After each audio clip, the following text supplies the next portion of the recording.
Kata Wonosobo berasal dari bahasa Jawa yang artinya adalah tempat berkumpul di hutan. Sejarah asal kata Wonosobo diyakini bermula dari daerah Selomerto.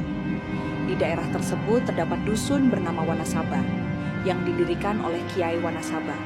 Berdasarkan peninggalan sejarah, wangsa-wangsa Jawa awal diperkirakan muncul di daerah sekitar Dieng, Wonosobo. Seperti diantaranya Kerajaan Kalingga dan selanjutnya disusul oleh dinasti Sanjaya Shailendra dari Kerajaan Mataram kuno.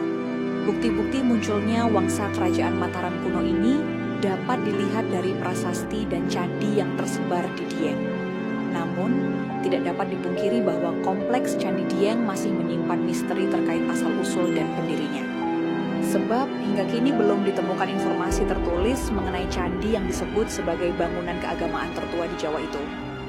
Pada awal abad ke-17, masuknya agama Islam membawa perubahan besar bagi wilayah Wonosobo. Sejarah berdirinya Kabupaten Wonosobo pun tidak dapat dipisahkan dari kisah tiga pengelana bernama Kiai Kolodete, Kiai Karim, dan Kiai Walik. Mereka adalah perintis permukiman di tiga wilayah Wonosobo. Kiai Kolodete berada di dataran tinggi Dieng, Kiai Karim di daerah Kalibeber, dan Kiai Walik di sekitar kota Wonosobo sekarang ini.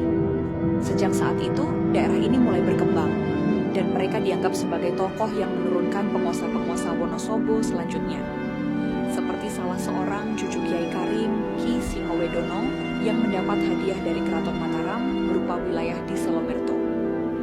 Setelah menjadi penguasa daerah tersebut, Ki Singowedono mendapatkan gelar Tumenggung Jogonegoro. Pada era Perang Diponegoro, antara tahun 1825 sampai tahun 1830, Wonosobo menjadi salah satu basis pertahanan pasukan pendukung Pangeran Diponegoro. Dalam sebuah pertempuran di daerah Legorok, perbatasan antara Magelang dan Wonosobo, Muhammad Ngarpah berhasil meraih kemenangan pertama atas Belanda.